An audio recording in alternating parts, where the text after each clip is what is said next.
Bonjour, donc cette vidéo, je ne comptais pas la faire de sitôt, mais apparemment les choses ont l'air de s'accélérer entre la Chine et les États-Unis. Donc comme vous êtes sur la chaîne de l'expatriation en Asie et qui parle en particulier de la Chine, vu que c'est un pays que je connais bien, eh ben, je ne pouvais pas ne pas en parler. Donc la porte-parole de la Maison-Blanche confirme la mise en place de taxes de 104% sur la Chine. Les taxes commenceront à être collectées à partir de demain. Donc demain, ça sera le 9 avril 2025. Et donc, pourquoi? Tout simplement parce que la Chine, on va le voir, n'est pas d'accord et a décidé d'appliquer de donner une réplique et donc d'augmenter les droits de douane sur les biens en provenance des États-Unis. On voit hein, la chaîne Métamorphose 47 aussi, la Maison Blanche confirme les droits de douane à 104% sur la Chine, les indices plongent à nouveau. Donc voilà, c'est encore ce qui se passe à la bourse. Et moi, il y a vraiment un indicateur que je surveille particulièrement, hein, comme on a déjà vu, c'est l'indicateur du pétrole, pour voir un peu où se trouve le pétrole. On voit que déjà, on est à des plus bas jamais atteints depuis 2021, depuis mars 2021, c'est-à-dire depuis il y a 4 ans. Pour ma part, je pense que c'est pas, c'est pas quelque chose de, pas une surprise, mais je pense qu'entre 50 et 40%, si on arrivait à ces niveaux-là, ça voudrait probablement dire une récession qui pointe son nez, mais de manière assez sûre. Là, on peut voir hein, l'évolution sur le dernier mois. Ici, effectivement, il y a vraiment un très très gros problème avec la bourse, hein, donc avec le pétrole, qui est, à mon avis, l'indicateur de santé de l'économie. Et bon, le fait d'avoir l'essence moins chère à la pompe, ça veut dire que l'économie se porte mal. Alors, si on regarde aux États-Unis, hein, on peut voir à l'heure actuelle, à l'heure où j'enregistre cette vidéo, si on regarde le Nasdaq, évidemment, sur un mois, c'est rouge, mais c'est vrai que ça a remonté légèrement en fait. Si on regarde le EMI S&P, un futur, donc là on est à, aussi on se trouve un peu dans le même genre de configuration. Mais enfin, bon, on voit que clairement les marchés sont vraiment effectivement bien orientés à la baisse. Et donc, je voudrais en parler tout au long de cette vidéo. La vidéo va être sans doute un peu longue, je voudrais couvrir pas mal de sujets. Néanmoins, je voudrais quand même présenter la chaîne pour ceux qui ne la connaissent pas, Expatriation Voyage. C'est une chaîne pour les expatriés, mais elle est quand même bien orientée sur l'Asie. Donc voilà, je traite la Thaïlande, la Chine, j'avais fait aussi quelques vidéos sur la Corée. Mais surtout, je voudrais vous attirer votre attention sur cette playlist qui n'est accessible qu'aux membres ayant le niveau conquérant. Donc faites bien attention à ce que vous soyez vraiment intéressé par le sujet. Mais si vous êtes économiquement intéressé par la Chine, moi je vous recommande vraiment cette playlist. C'est l'équivalent d'un cours. Si jamais je devais donner un cours, ça serait au moins 10 à 20 fois plus cher parce qu'il y a à peu près pour 6 heures de vidéo, donc ça fait pratiquement une journée. Donc vous imaginez une journée de cours vraiment professionnelle après avoir vraiment bien, comment dire, vécu en Chine et mon expérience de la zone Asie. Je pense que j'ai vraiment pas mal de choses qui peuvent vous amener à mieux comprendre justement ce qui se passe. Et je pense que c'est vraiment un des problèmes, un des nœuds gordiens du problème, si on peut dire. D'ailleurs, c'est pas entièrement faux comme image, hein, comme rappel, parce que le nœud gordien, c'était quand Alexandre le Grand avait voulu conquérir l'Asie. Et je pense qu'il y a vraiment une incompréhension à la base entre ces deux ensembles, entre l'Occident et l'Asie, avec des valeurs, une culture qui est complètement différente. Donc c'est nécessaire d'avoir une aide pour pouvoir bien aborder le sujet. On voit, hein, si on regarde Reuters, donc ce qui est important, ce qu'on va retrouver, on va voir ça aussi vers la fin de la vidéo, un peu les impacts sur la Chine, mais on voit déjà hein, que le 8 avril 2025, les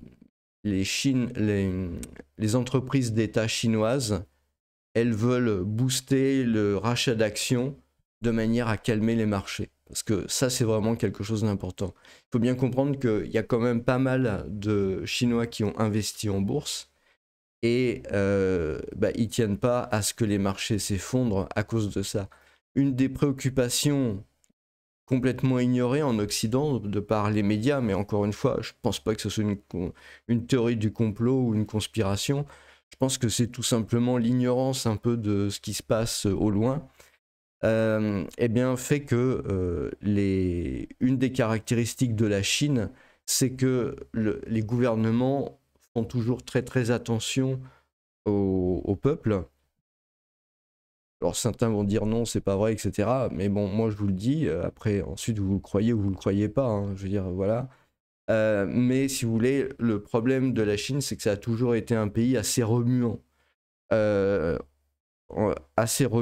Et donc qui crée un danger d'instabilité pour les gens qui sont au pouvoir. C'est pas d'hier, ça date de centaines d'années. Et donc le risque est beaucoup plus grand qu'on veut bien le savoir, parce qu'en fait c'est vraiment des choses qu'on ignore complètement en Occident. Le risque est beaucoup plus grand qu'on le pense d'avoir de l'instabilité en Chine. Il y a un espèce de contrat social en Chine qui dure depuis des dizaines d'années, depuis que Deng Xiaoping a rouvert le pays, on va dire, au business normal, par l'intermédiaire de Shenzhen. Il y a une espèce comment dire, d'entente implicite dans la société entre le peuple et le pouvoir. Vous avez le peuple qui comprend qu'il faut faire monter en gamme la Chine, que la Chine a besoin de se développer économiquement et donc qu'il y a besoin de sacrifices, etc. C'est des choses qui sont prêts à accepter. Tant que le modèle marche bien, tant que ça fournit du travail, tant que ça fournit de l'argent, tant que les choses croissent. Et par le fait, quand on compare, moi j'étais en Chine il y a très longtemps, hein, ça doit faire maintenant plus de 30 ans, que j'ai été en Chine pour la première fois, quand on compare le développement qu'il y a eu en 20 ans, même en 10 ans en Chine, et le développement qu'il y a eu, il y a vraiment ça. C'est-à-dire qu'il y a vraiment, quelque part, la Chine est un pays qui a vraiment, pour une partie, en tout cas pour une partie importante, peut-être un tiers de sa population, a vraiment décollé de la pauvreté absolue dans laquelle ils étaient avant. Et donc ça, c'est quelque chose qui est important. C'est important.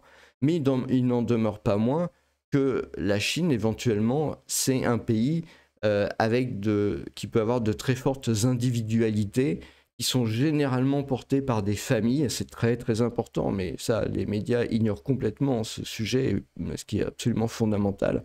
C'est une culture confucianiste, donc on a ce genre de choses.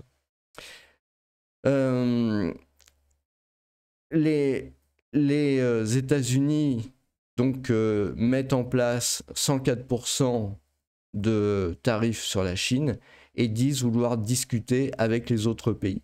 Donc là, en fait, quelque part, le fait que en fait, la Chine ait imposé des tarifs à parité, quelque part, c'est une façon... En fait, il y a une double incompréhension. C'est une façon pour la Chine, quelque part, de préserver la face. Hein. C'est très important pour le pouvoir de ne pas se laisser imposer des choses par l'extérieur. Ce n'est pas des choses qui seraient appréciées par les Chinois, à vrai dire. Et d'autre part, peut-être l'incompréhension de la manière de présenter les choses à l'Occident et qui rendent les choses vraiment,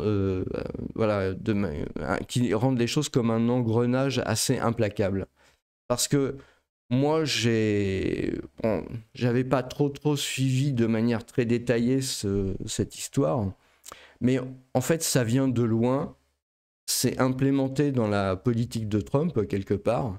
Et je pense qu'il n'y aura pas de retour en arrière. Il n'y aura pas de négociation si large qu'on peut le penser éventuellement en Occident. Pourquoi? Eh bien parce que on voit par exemple, et c'est quelque chose qui est très important, un Musk, donc slam Trump Trade Advisor Peter Navarro over tariff. Et donc il l'insulte directement. En anglais, c'est une insulte. Bon, je ne vais pas vous la traduire en français, mais vous pouvez regarder avec Google Translate. Et donc le conseiller s'appelle Peter Navarro. Et Peter Navarro, c'est quelqu'un vraiment de très particulier. C'est quelqu'un qui avait déjà plus ou moins inspiré Trump lors de son premier mandat. Depuis, c'est quelqu'un qui est vraiment au centre de l'équipe de Trump. Et donc, si vous voulez, entre Peter Navarro et Musk, je pense que Trump a fait son choix, à vrai dire. Parce que c'est vrai que Musk a pu perdre en fait beaucoup d'argent. Quand on regarde, on pose la question à ChatGPT. Je vais être tout à fait transparent, donc je vais vous montrer les questions que j'ai posées. D'où proviennent les pièces détachées composant les Tesla et les Apple, pour voir sur les deux types d'entreprises. Donc il me sort tout un tas de trucs, voilà. Vous pouvez reposer la même question, vous aurez à peu près la même réponse. Et puis, donc, voilà, je lui demande les sources, parce que c'est bien de poser une question, mais je veux dire, sans les sources, ça ne veut pas dire grand-chose. Et donc, j'ai pu avoir les sources, voilà, Tesla, etc. Donc, et puis Apple. Et donc, ces sources fournissent des informations détaillées de la dépendance de Tesla et d'Apple vis-à-vis de la Chine dans leur chaîne d'approvisionnement respective. Donc, si vous voulez, l'attitude de Musk en traitant l'autre de choses qu'il ne faut pas, en fait, elle peut être un peu compréhensible. C'est-à-dire que quelque part, Tesla et Apple sont quand même très dépendants actuellement de la Chine. Et avant que ça puisse changer, c'est peut-être un peu problématique pour eux. Mais on peut voir dans les sources qui sont données, Wikipédia, Bloomberg, que en fait, bon, il y a déjà des tentatives de ces entreprises pour, disons, faire le maximum, fabriquer le maximum ailleurs. On voit que l'assemblage final en Chine, la majorité des produits Apple, y compris les iPhones, sont assemblés en Chine par des entreprises telles que Foxconn et Pengatron. Voilà, les fournisseurs de Apple sont principalement basés en Chine, donc on comprend bien en fait que c'est vraiment des choses qui les heurtent principalement.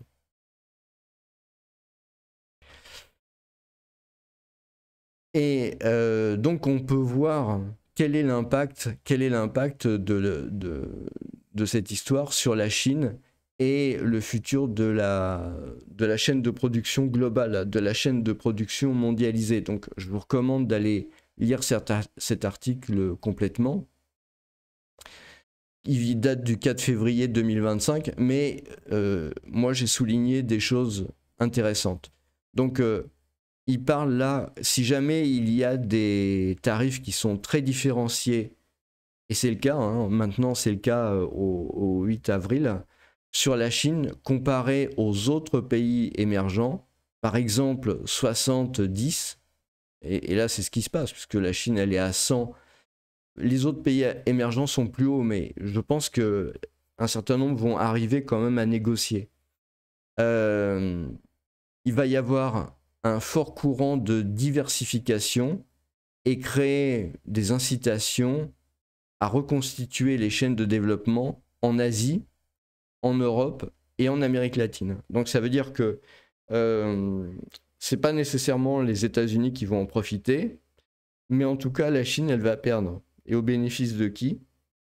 Des autres entreprises en Asie.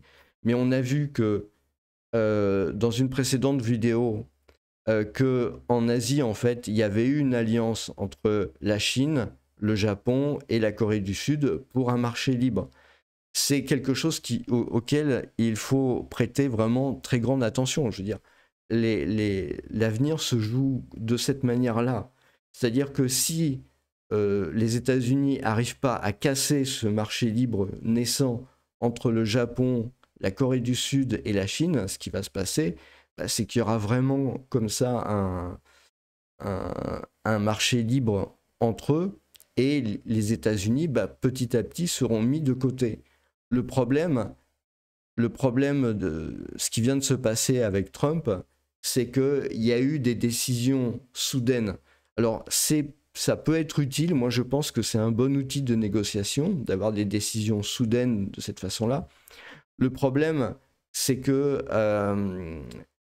quand on s'adresse comme ça à des cultures différentes, le problème, c'est la perte de confiance. Et ça, c'est quelque chose de terrible. Parce que actuellement, mine de rien, la Corée du Sud, le Japon, dépendent beaucoup des États-Unis pour leur défense militaire. Le problème, c'est qu'en prenant des décisions à l'emporte-pièce comme ça, de manière... enfin, c'est pas sorti de nulle part, parce que quelque part, ça avait été prévu. Mais je veux dire, il n'y a pas eu de mise en place, il n'y a pas eu de discussion, il n'y a pas eu ce genre de choses-là.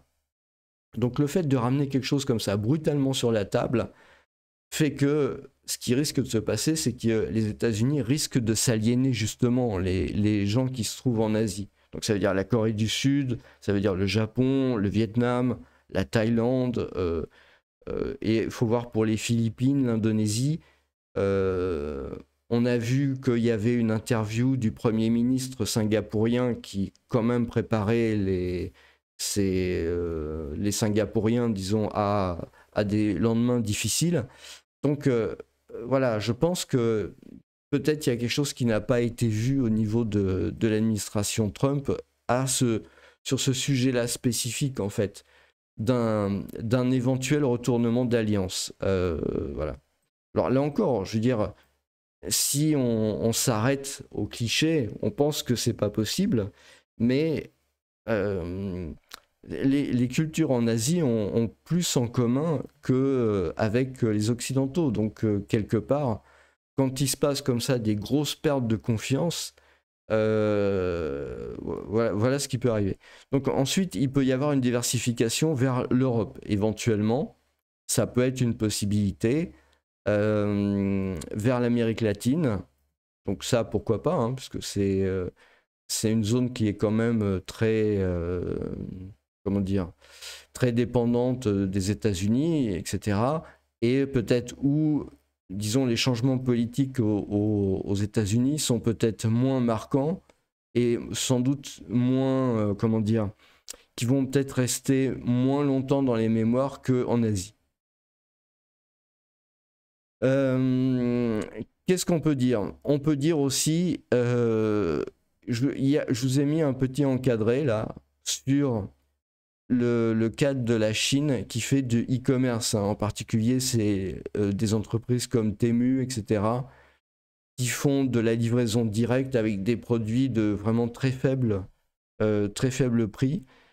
Et donc, c'est intéressant de lire et de comprendre aussi ce qui se passe avec ça, parce que bah, les Chinois sont capables de pouvoir se projeter pour pouvoir vendre directement vers le client final. Donc c'est le cas, hein, de Shein, de Temu et ce genre de choses-là. Ensuite, donc la personne qui parle à l'oreille de Trump, si j'ose dire, c'est Peter Navarro. Peter Navarro, je vous recommande absolument d'aller lire sa bio. Alors, elle est en 18 langages, hein. Vous l'avez en français. Donc, bon, elle est probablement intéressante en français, mais bien évidemment, c'est que moi, je vous recommande quand même la version anglaise, parce que vous allez voir quand même sa vie, son œuvre, la manière dont voilà, il a travaillé avec la première administration Trump. C'est quelqu'un qui a malgré tout une connaissance de l'Asie, hein, puisque dans sa jeunesse, en fait, il a travaillé en Thaïlande. Il a passé du temps en Thaïlande. Donc, c'est une zone, en fait, qui lui est pas complètement étranger. Euh,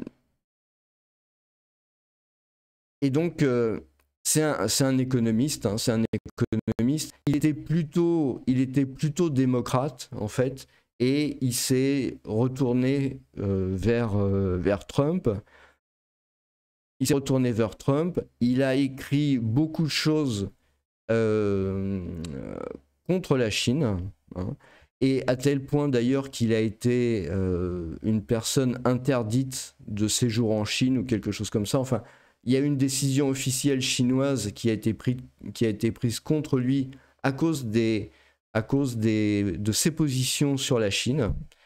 Donc voilà, c'est pour vous poser un peu l'histoire. Il a fait partie de la première administration Trump, hein. C'est important parce que il est un peu, disons, un des architectes de cette politique de tarifs. Et voyez, ils disent aussi quelqu'un de clé dans la guerre économique entre les États-Unis et la Chine. Donc voilà, il y a vraiment, c'est quelqu'un d'intelligent, de compétent, et il a visiblement un plan. Voilà. Et ce qui s'est passé aussi, je pense que ça a vraiment son importance quelque part, c'est que, voilà, attendre tout, ça veut dire, enfin, comment dire, ça veut dire, il est intervenu dans l'histoire des interventions, dans l'histoire de l'élection en 2020, vous savez, où il y avait eu le fait que, c'est important d'en parler dans l'histoire, à mon avis, hein. Le fait que les élections avaient été truquées, etc. Et en fait, ça s'était assez mal terminé pour lui. Donc je pense que ça pose un peu les choses. Donc on voit arrestation, hein, et puis prison stay. Donc ça veut dire qu'il a fait de la prison. Même si ça n'a pas été super longtemps, je pense que pour quelqu'un de ce niveau-là, c'est pas quelque chose de neutre. À mon avis, ça doit vraiment jouer dans le truc. Donc il s'est passé un certain nombre de choses. Et donc maintenant, il fait partie de la seconde Trump administration. Moi, il y a un truc qui m'a frappé quand même, c'est dans toutes les décisions qui avaient été prises, c'est quand même le fait que il y a quand même un désir de revanche sur ce qui s'est passé justement après 2020, etc. Donc clairement, c'est comme ça. Et pour le coup, je pense qu'il revient avec une politique encore plus dure et surtout encore plus de long terme. En fait, c'est ça qu'il faut lire dans cette fiche Wikipédia et qu'il faut lire dans la politique qui va être menée maintenant à la Maison-Blanche. Moi, je pense que tant que cette personne-là sera au pouvoir aux côtés de Trump et, disons, aidera à articuler la politique, économique, de relations tarifaires, etc., comment dire, cette façon de faire restera en place. Beaucoup pensent, hein, trade déficit, on est en plein dedans, hein. Beaucoup pensent que c'est un coup de... C'est ça qui est assez écœurant finalement, je vous le dis, hein, je le pense vraiment. C'est très écœurant de lire les médias mainstream, parce que vous voyez, enfin, ce que je vous raconte, c'est des choses qui sont officielles, sourcées, etc. Et quelque part, moi, je ne comprends pas que dans les médias mainstream, il n'y ait pas des gens qui aient, je sais pas, juste c'est pas la volonté, mais qui est juste je sais pas comment appeler ça, enfin, c'est le fait de ne pas être feignant, quoi, et d'aller chercher l'information. Je sais pas, pour moi, la moindre des choses, quand on est journaliste, c'est quand même d'aller chercher l'information et d'exposer les tenants et les aboutissants du truc. Comment ça se fait que tout ça, on ne le lit pas dans la presse mainstream? Comment ça se fait? On lit à la place du n'importe quoi, où il traite, en fait, ce qui est assez terrible, c'est que on peut être pour ou contre Trump, c'est pas la question. Le problème, c'est d'être informé. Vous voyez, c'est d'être informé. Il traite Trump en fait comme si c'était une Instagrammeuse ou un influenceur ou une influenceuse quelconque qui fait un tweet machin comme ça. Et cherche pas à comprendre ce qui se passe derrière. Mais c'est une insulte à leurs lecteurs. c'est vraiment une insulte à leurs lecteurs, c'est terrible. Il faut lire tout ça, je veux dire, il faut lire tout ça. Il faut comprendre d'où viennent toutes ces mesures, comment elles sont créées, quelles sont les équipes, les hommes qui les mettent en place, pourquoi éventuellement c'est fait pour durer, etc. C'est pas des lubies, c'est pas un coup de tête. Alors après, ça peut être contre-productif pour les États-Unis, ça peut être une erreur, ça peut être tout ce que vous voulez, mais il faut aller chercher ce genre d'information. Ce genre d'information, elle doit être connue et comprise. Donc, si vous voulez, pour moi, la politique tarifaire telle qu'elle tend à être mise en place, c'est tant que cette personne restera au pouvoir, c'est valable pour la Chine, mais c'est valable aussi pour l'Europe, et je pense que c'est quand même important, et la moindre des choses d'en avoir connaissance, c'est que cette politique, elle est faite pour durer, elle sera implémentée, et il n'y aura pas à faire autrement. Donc, ensuite, c'est aux pays concernés, aux zones concernées, de se mettre de prendre les mesures nécessaires pour sauvegarder leurs économies, leurs emplois, etc. Mais comment voulez-vous qu'il y ait quelque chose qui soit fait correctement si personne n'est au courant de ça, et si on pense que c'est parce que le gars il s'est réveillé de mauvaise humeur, il a envoyé un tweet pour dire maintenant je mets 100% sur les produits. Non, c'est pas comme ça que ça se passe. Il y a une volonté derrière, il y a des gens qui ont fait des études, qui sont pas stupides, et qui mettent en place une politique assumée et qui veut avoir un certain nombre de résultats. Après, encore une fois, on peut être contre ou pour, c'est pas la question. La question, c'est qu'il faut une information correcte sur le sujet. Je sais pas, ma chaîne est une toute petite chaîne, il y a pas grand monde, il y a un millier d'abonnés, et essayez de partager cette vidéo le plus possible pour que les gens, au moins, aient ces informations-là en main, quoi. Mais vous avez, pour les gens qui n'arrivent pas à lire l'anglais, c'est en français. Enfin, je veux dire, voilà, bon, là, vous avez quand même un début de quelque chose. Bon, ouais, c'est vraiment pas ça. Il faut quand même aller lire la partie en anglais. La partie en français me semble vraiment beaucoup trop légère. Mais enfin voilà, quoi, je veux dire, à un moment donné, il faut quand même s'informer, c'est la moindre des choses. Et moi, de ce que j'ai pu lire de tous les médias francophones, je suis désolé, mais il n'y a pas ça, quoi. C'est juste honteux, quoi. C'est se moquer des lecteurs, quoi. Donc voilà. Donc c'est important de bien voir ça, c'est important de bien comprendre cet enchaînement. Le problème, moi, que je vois, c'est que j'ai toujours pensé, après avoir vécu en Chine et tout, étudié un peu l'Asie, le Japon aussi, tout ça, j'ai toujours pensé qu'il y avait une incompréhension majeure de deux côtés. Un occidental de base, il a beaucoup de mal à comprendre quelqu'un d'Asie. C'est pas juste une question de langue, c'est aussi une question de culture, de vie en société. Voilà, c'est normal, c'est la moindre des choses. Mais l'inverse est vrai aussi. L'inverse est vrai aussi. C'est-à-dire que quelqu'un qui vient de Chine ou du Japon, comme ça, from scratch, s'il n'a pas étudié un minimum la culture occidentale, il n'est pas capable de comprendre notre façon de penser, nos positions, etc. Il faut du temps. Il faut je pense, il faut une bonne dizaine d'années avant de vraiment arriver à passer au-dessus de cette différence culturelle. C'est pas un truc que vous réalisez en claquant des doigts. Ça prend du temps, c'est compliqué. Je pense que la plupart des gens qui ont vécu dans ces pays-là le savent bien. Alors, donc voilà, j'ai fait sur la première partie. Donc, si vous voulez, le risque d'engrenage, il est là. C'est-à-dire que vous avez d'un côté un plan qui veut s'appliquer, et de l'autre côté, vous avez la Chine, un pays qui ne veut pas s'en laisser compter. C'est important pour sa population. Les dirigeants veulent absolument pas perdre la face.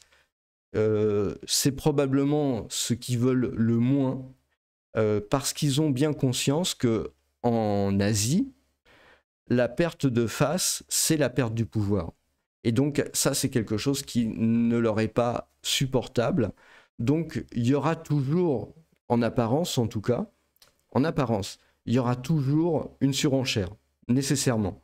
Et après, bah, comment ça se termine? Ça, je n'ai pas une boule de cristal, mais a priori, ça peut quand même pas bien se terminer. Alors, ensuite, on va voir les exportations. On va travailler ensuite plutôt sur les chiffres. On va refaire le point un peu sur la partie des exportations. On voit que la Chine exporte 15% vers les États-Unis. 15% vers les États-Unis, mais il y a quand même donc 15% vers les États-Unis et elle reçoit 7% des États-Unis.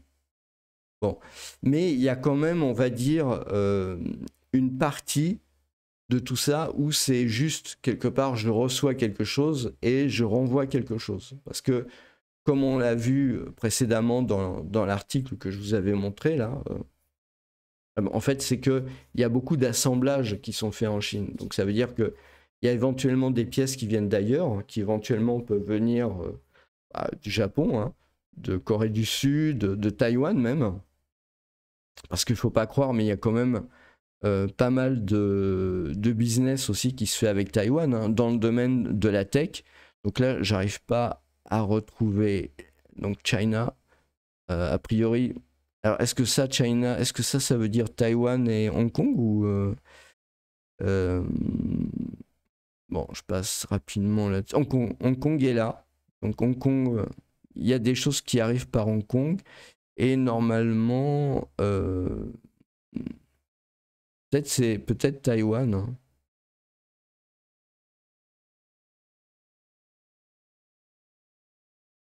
Ouais, je dois avouer que je ne sais pas trop où ça se situe. Il doit y avoir les Philippines, il y a probablement la Thaïlande, voilà, qui envoie des composants et des choses comme ça, qui sont le Vietnam aussi, éventuellement, qui peuvent être assemblés en Chine, et puis réexportés, en fait, vers les États-Unis et vers différents autres pays. Donc, pour l'instant, c'est comme ça. À vrai dire, on comprend que je suis pas économiste, ça veut dire, si vous voulez, je peux pas vous parler des grosses masses d'argent, parce que je ne les connais pas. Mais tout simplement, moi, il m'apparaît quand même, si vous voulez, que l'exportation de la Chine vers les États-Unis étant à 15%, c'est pas quand même quelque chose de vital à ce point-là. C'est pas quelque chose de vital à ce point-là, parce que, bon, c'est vrai que ça représente quand même beaucoup d'exportations. Ça représente quand même 500 milliards de dollars, quand même. Mais finalement, voilà, ils peuvent probablement en perdre une partie. Ça ne sera pas facile pour eux, mais je pense qu'ils ont des réserves suffisantes, éventuellement, pour pouvoir envoyer la production vers d'autres pays. Je pense, par exemple, aux pays en voie de développement. Hein, les nouveaux pays en voie de développement, ça veut dire des zones comme l'Afrique par exemple. La Chine exporte au Vietnam, en Inde. C'est pas des pays, c'est des pays où il y a beaucoup de gens qui ont un faible pouvoir d'achat. Mais vous avez le Kazakhstan, voilà, vous avez l'Afrique du Sud, le Bangladesh, le Nigeria. C'est quand même, on retrouve avec le Nigeria par exemple, les exportations, elles sont à hauteur quand même de 20 milliards de dollars vers le Nigeria. Je veux dire, c'est très loin d'être négligeable. Le Bangladesh, vous avez 23 milliards, donc là, ça peut être de la sous-traitance, hein. Vous avez le Kyrgyzstan, 20 milliards de dollars. Le Chili, vous avez le Pakistan, bon, ça peut être un peu pareil. L'Égypte, à peu près 15 milliards. L'Irak, 14 milliards de dollars. La Grèce, le Cambodge, la Tanzanie quand même. La Tanzanie, il y a quand même 8 milliards de dollars de business qui est exporté par la Chine. Donc éventuellement, on est à 0,24%, par exemple pour la Tanzanie. Peut-être la Chine peut essayer de répartir, on va dire, la perte sur d'autres pays. Ça, c'est probablement même ce qui va se passer, hein, parce que les États-Unis ne représentent pas vraiment, comment dire, c'est pas 60% de leurs exportations. D'autre part, il y a quand même un point que j'ai pas voulu traiter dans la vidéo, parce que sinon, là ça va durer 3 heures. C'est le fait que la Chine possède quand même beaucoup de dettes publiques des États-Unis. Hein, je pense que ça, c'est vraiment quelque chose, c'est un sujet qui devra être traité nécessairement parce que ça a vraiment une signification. Et si la Chine met des tarifs douaniers sur ce qui provient des États-Unis, voilà, c'est 7%. 165 milliards de dollars. 7%. Bon. Ensuite, les États-Unis importent par pays. Donc, le premier partenaire commercial des États-Unis pour l'importation, ce qui arrive chez eux, c'est le Mexique. Après, c'est la Chine. Donc, voilà. Après, il y a le Canada. Mais la Chine, ça représente quand même pas mal de choses au niveau de la tech, par exemple. Donc, c'est vrai qu'éventuellement, ça peut... le problème, c'est, enfin, pour les États-Unis, c'est que c'est pas une somme, c'est pas comment dire, un pourcentage très important au regard des autres. Par contre, il y a quand même beaucoup de choses comme la tech qui sont assemblées, en tout cas au moins en Chine. Donc c'est un peu ce qu'on avait vu dans l'article. Il peut y avoir des délocalisations de la Chine vers le Vietnam, vers l'Inde. Et d'ailleurs, il y a déjà en fait un certain nombre d'usines qui ont déjà fait la migration de la Chine vers le Vietnam.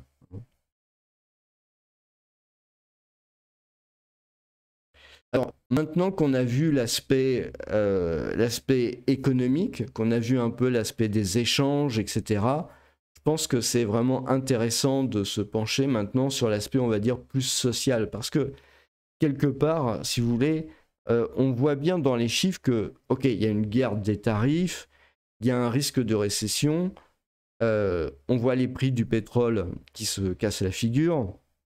Ils ne sont pas encore arrivés à des niveaux en dessous de 50 $, mais voilà, ils en prennent le chemin malgré tout.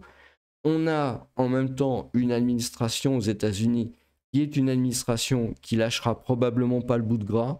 À mon avis, vu ce qui s'est passé aux États-Unis, je pense qu'il y a quand même un désir de régler des comptes.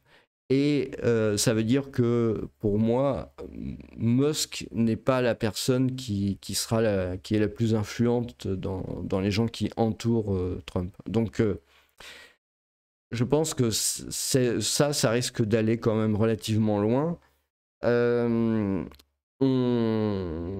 Voilà, donc ça c'est posé pour le sujet économique. Maintenant, moi le sujet qui me paraît quelque part le plus critique, le plus fondamental, je vous le dis vraiment, hein, c'est vraiment... c'est pour ça que je fais cette vidéo un peu exceptionnelle, c'est l'aspect social. Je pense qu'on sous-évalue beaucoup l'aspect social en Chine. C'est un aspect qui est très très important. Ce qui est aussi pitoyable, je suis vraiment désolé, hein, c'est pas tendre pour les journalistes, mais après tout, je veux dire, quand on fait un travail qui est très mauvais, pour rester poli, faut pas s'attendre quand même à avoir des félicitations. Donc le problème, si vous voulez, c'est que on n'a pas la conscience en Occident de l'état social de la Chine. C'est-à-dire que on a l'impression, quand on lit tous ces articles faits par des gens très intelligents qui ont fait beaucoup de grandes écoles et beaucoup d'années après le bac, on a l'impression que c'est quelque chose d'assez monolithique, d'assez, voilà, c'est la dictature, le machin, le truc. Or, c'est pas du tout comme ça la réalité. La réalité, c'est que les Chinois, éventuellement, peuvent être des gens assez, comment dire, qui se laissent pas faire, et même au niveau social, qui se laissent pas faire. C'est-à-dire qu'il y a un nombre certain de grèves, de manifestations, qui se déroule très régulièrement, mais très très régulièrement en Chine. Ça, voilà. Quand il y a un problème, ça peut très souvent se transformer en grève, en manifestation, etc. Et il n'y a pas nécessairement une répression féroce de ces mouvements ou ce genre de choses-là. Ce qui se passe, c'est que c'est un truc que, malheureusement, encore une fois, qui n'est pas exposé dans les médias occidentaux. Vous n'avez pas un État monolithique comme une espèce de pyramide ou comme un menhir qui serait voilà, d'un seul bloc solide et qui représenterait l'État, la hiérarchie, le Parti communiste chinois, etc. C'est pas du tout ça. En fait, vous avez beaucoup de petits pouvoirs, beaucoup de pouvoirs locaux, en fait, qui sont des espèces de petites pyramides et qui tiennent beaucoup à leur pouvoir, qui tiennent beaucoup à leur pouvoir et qui sont quelque part chapeautés par des pouvoirs plus importants. Donc ça va être le pouvoir, par exemple, d'une province, d'une ville, d'une province ou de l'État. Et si vous voulez, l'État est là pour assurer ses missions régaliennes, hein, c'est-à-dire comme tout État, mais aussi va intervenir quand ça commence, disons, quand il y a des choses qui ne vont pas dans le pays sur tel ou tel sujet. Donc à ce moment-là, voilà, l'État va s'en mêler et généralement, il ne fait pas bon pour des gens, pour les responsables qui ont pris des mauvaises décisions, bon, au sens de la Chine. Après, moi, je ne suis pas juge de ça, mais je veux dire, à partir du moment où l'État considère qu'il y a eu un manquement, ça peut vraiment très très mal se passer. Et ça peut être réclamé en fait par les gens du peuple, hein. Ça peut être des manifestations, ça peut être des gens qui montent à Pékin, à la capitale, pour faire une manifestation devant la cité interdite et tout ça. Donc c'est des choses qui se passent pas de manière, on va dire, c'est pas très courant, ça se passe pas tous les jours, mais c'est des choses, voilà. Et ça, c'est quelque chose qui est vraiment surveillé avec beaucoup de, enfin, comme le lait sur le feu, parce que historiquement, et ça, les dirigeants chinois en ont vraiment très conscience, eh bien, il y a eu beaucoup. On est dans un pays qui a vraiment des milliers d'années d'histoire, donc si vous voulez, il y a quand même cette mémoire des différentes coups d'État, révolutions, séparatisme. C'est pas pour rien que le premier empereur est quelqu'un qui est particulièrement révéré, parce que justement, c'est lui qui a fait la réunification de la Chine. Et donc ça, c'est quelque chose qui est particulièrement important. Si vous voulez en savoir plus, je vous renvoie vers la playlist que je vous ai montrée au début, je remonterai à la fin peut-être. Mais si vous voulez, au niveau social, on peut voir des choses plutôt assez inquiétantes. Par exemple, le nombre de jeunes sans emploi monte à 16,9% en février. C'est particulièrement inquiétant. C'est particulièrement inquiétant. Je vous rappelle ce que je vous ai dit au début de la vidéo. En Chine, ce qui est important, si vous voulez, c'est un espèce de contrat social implicite entre le pouvoir, que je refuse d'appeler le Parti communiste parce que les choses sont beaucoup plus compliquées que ça, et la population, qui est, voilà, la population, disons, demande au pouvoir qu'elle crée de l'emploi, qu'elle apporte de la richesse, etc. Parce qu'ils ont très conscience, en fait, d'où vient la Chine, hein, qui était vraiment dans un état terrible, hein, surtout après la révolution culturelle, où il y a eu vraiment des famines très très importantes, hein. Donc tout ça, ça joue aussi. C'est pas nécessairement un modèle que les Chinois ont vraiment envie de remettre en cause, tant que c'est un modèle qui leur fournit de quoi se loger, de quoi se nourrir, de quoi travailler, de quoi élever leur famille, de quoi prendre soin de leurs parents, parce que ça c'est particulièrement important. La famille est particulièrement, fondamentalement importante en Chine. Donc tout ça, ça va. Mais à partir du moment où l'économie va mal, donc à partir du moment où socialement ça se passe moins bien pour les gens, là il y a un risque majeur qui est très bien ressenti par le pouvoir. Et donc c'est pour ça que les actions qui ont été prises par l'équipe américaine, en fait, inquiètent vraiment beaucoup en fait les Chinois. Je voudrais montrer aussi un autre, c'est toujours dans le domaine social, c'est l'inflation. Donc c'est le prix à la consommation en pourcentage annuel en Chine. Et là, on s'aperçoit que l'inflation, elle avait été très importante voilà, en 94, donc ça remonte à il y a quand même pas mal de temps. Puis elle a baissé au début des années 2000. La Chine est entrée dans l'OMC quelque part. Et on voit que l'inflation a jamais été quelque chose de très très important. On voit qu'il y a eu un pic en 2008, en 2007-2008, mais à l'époque tout montait. 4-8%, 5-9%, et puis ensuite moins 0,7% dû à la crise des subprimes. Et voilà, il n'y a jamais eu une inflation si importante que ça en fait en Chine. Les prix ont toujours été assez maîtrisés. Et on voit même en 2023, la Chine avec une inflation projetée à 0,2%. Donc, si vous voulez, ça montre une économie qui n'est pas nécessairement en super forme. Parce que si vous voulez, là si vous voulez, c'est la zone des 2,1%, c'est la zone des 2%. Donc, tant que ça joue autour de cette zone, ça peut aller. Un petit peu plus, ça va, mais 1%, c'est pas assez.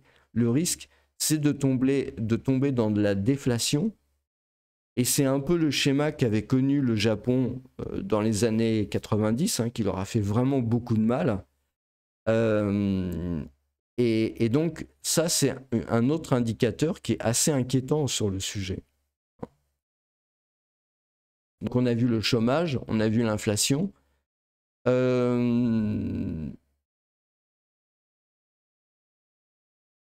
Après, je vais vous montrer. Donc ça, c'est les chiffres de la banque. Faut que j'ajuste un peu le. Je vais ajuster le schéma. Ok. Donc là, on voit les années. À l'heure actuelle, on est en 2025 là, enfin 2024, et on voit que depuis à peu près 10 ans, on va dire, 20 ans, pardon, 20 ans, en fait, les prix de l'immobilier sont retournés au niveau d'il y a 20 ans. Là, comme ça. Donc ça veut dire que tous les gens qui avaient investi dans l'immobilier pendant toutes ces années-là, même maintenant, voilà, pendant une quinzaine d'années, en fait, tous ces gens-là voient maintenant le prix de leurs biens qui baisse de façon dramatique. Et c'est un peu comme voilà, l'immobilier, ça permet d'avoir un toit pour ses vieux jours. Là encore, c'est quelque chose qui est particulièrement important en Chine. Un jeune n'arrivera pas à se marier, par exemple, s'il n'a pas un appartement.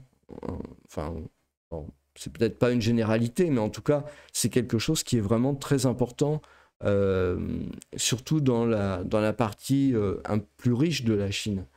Donc on voit finalement que la crise de 2022, clairement, ça a vraiment posé un très très gros problème. On voit avec l'éclatement de ce qu'on peut... Alors ça ressemble pas à une bulle. Ça ressemble pas à une bulle parce qu'on n'a pas une montée exponentielle des prix malgré tout. Je veux dire, ça restait quand même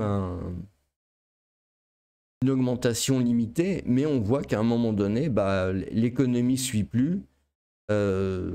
Éventuellement, il y a eu trop de construction, mais il y a eu aussi le fait que vous avez une demande énorme pour de l'immobilier en Chine, mais tout simplement, les gens ne gagnent pas assez d'argent, donc la demande, elle n'est pas solvable. Ça veut dire les gens ne gagnent pas assez. On a vu avec les chiffres de l'inflation qui étaient, je vais vous les remontrer, les chiffres de l'inflation qui étaient bas, bah, c'est ça le problème en fait. C'est-à-dire que vous avez une inflation qui est basse, donc des entreprises qui ont du mal en fait avec les prix. Donc bah, ça veut dire des augmentations de salaire qui sont inexistantes ou faibles. Euh, et c'est vrai que le salaire minimum dans ces zones-là, en fait, n'a pas nécessairement beaucoup évolué comme on aurait pu le penser, quoi. Je veux dire.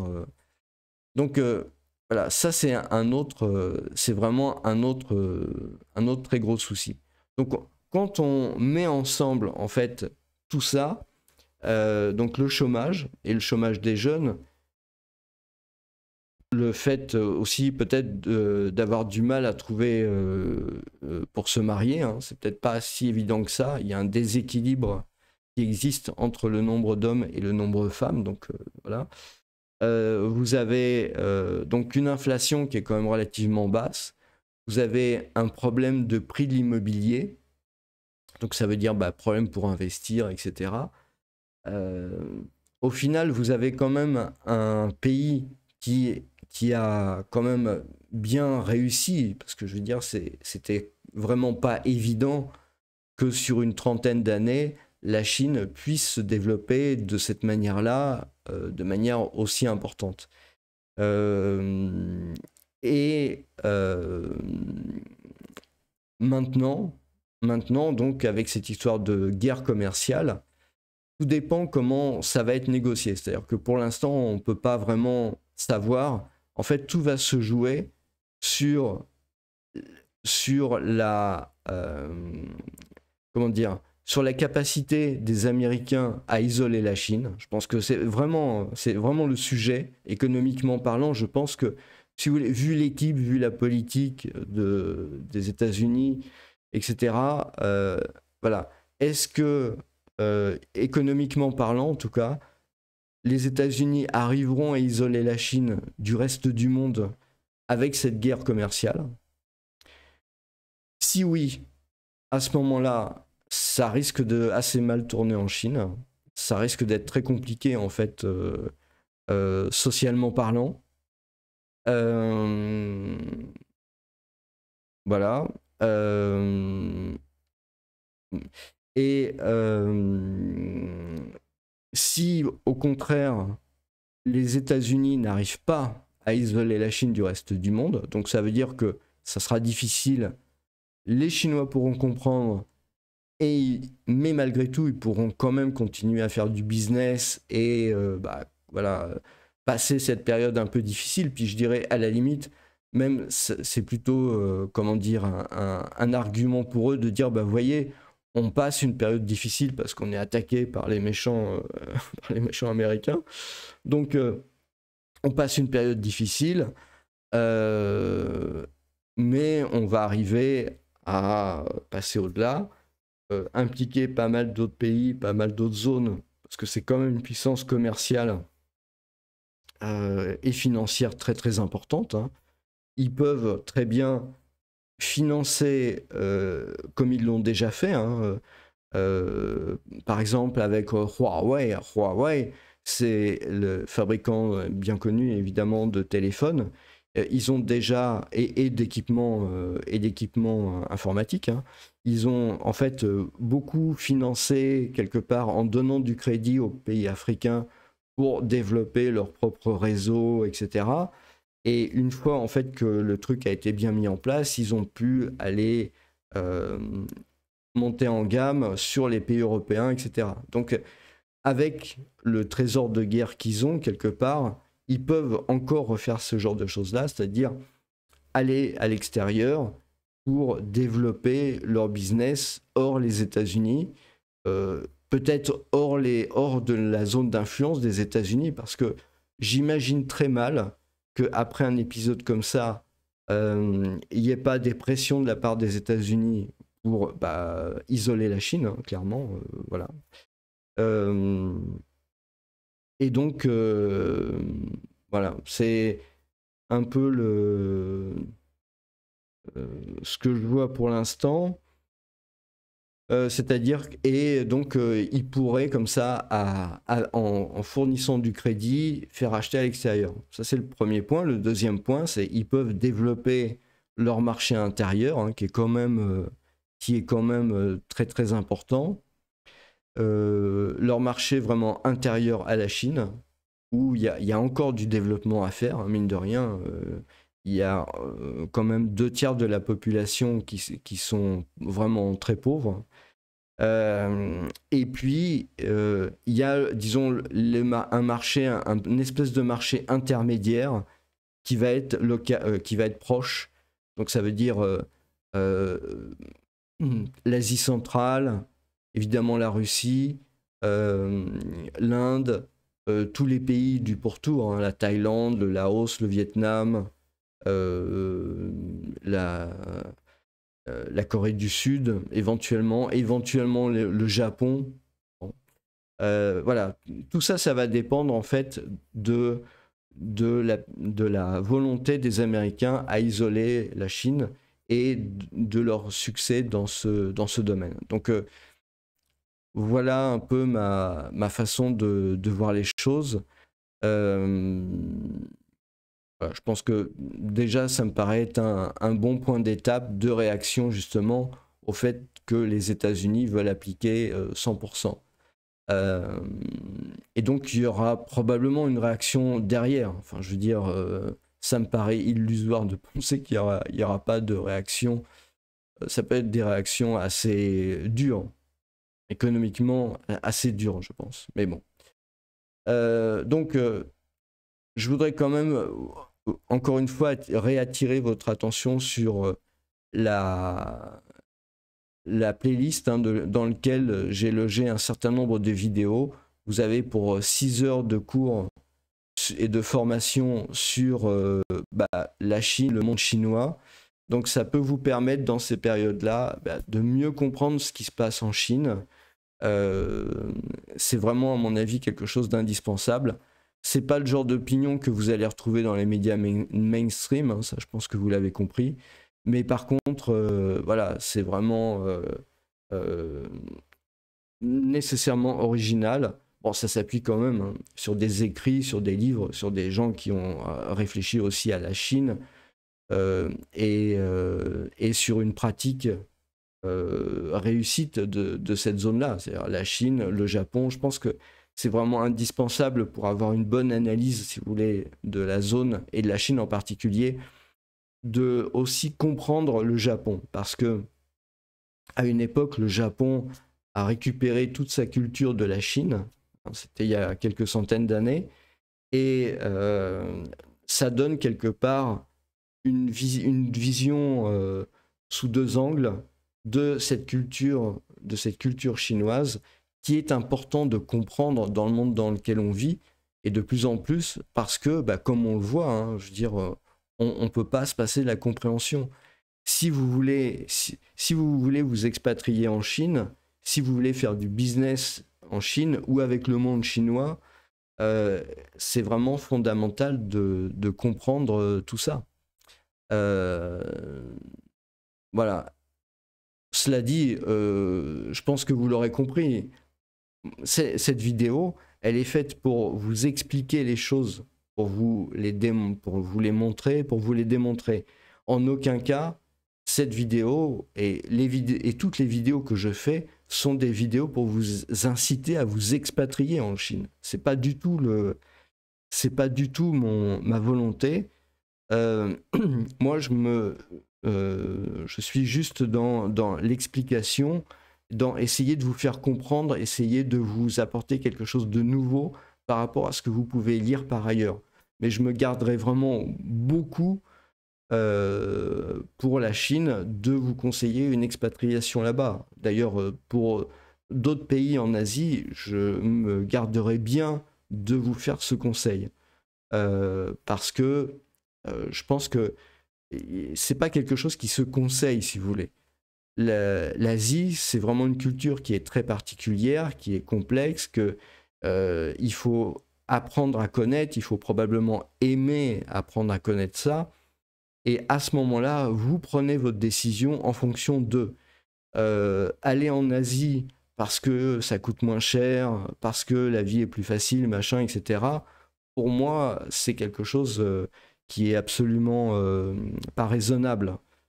mais vraiment pas raisonnable du tout, parce que vous avez peut-être l'impression de comprendre ou l'impression de vivre des choses qui n'existent pas. C'est un peu ça le problème, je pense, même de beaucoup d'Occidentaux qui vont en Asie. Et tant que tout va bien, tout va bien. Mais le jour où il y a un problème, vous comprenez pas d'où ça vient. Et pourtant, voilà, il y a un problème. Et peut-être c'était possible éventuellement d'éviter ça. Mais voilà, on ne peut pas vivre en se fermant les yeux. Donc je vous répète, cette vidéo-là, comme tout ce que je fais sur la chaîne, c'est pour vous permettre de comprendre. Après, si vous avez envie de vous expatrier, si vous avez envie de faire du business, je sais pas, ou de fonder fonder une famille, d'avoir des amitiés, etc., c'est votre problème. C'est vous que ça regarde. Vous prenez vos décisions en fonction des choses que vous avez élaborées. Moi, personnellement, je suis parti en Asie parce que c'est une zone que j'aime bien, que j'ai toujours été attiré, intéressé par ce qui se passe en Asie. Culturellement parlant, je trouve c'est intéressant. Pour la cuisine aussi, accessoirement, hein, ça compte aussi. Mais voilà, encore une fois, c'est à chacun de se faire son opinion et donc considérez surtout pas ça comme une incitation quelconque. Par contre, si vous voulez y aller, moi vraiment je vous recommande très chaudement de, de vous cultiver sur la question. Ne pensez pas débarquer là-bas et que tout va bien se passer parce que tout se passe bien. C'est complètement faux. Voilà, je vous remercie et je vous souhaite une très bonne journée.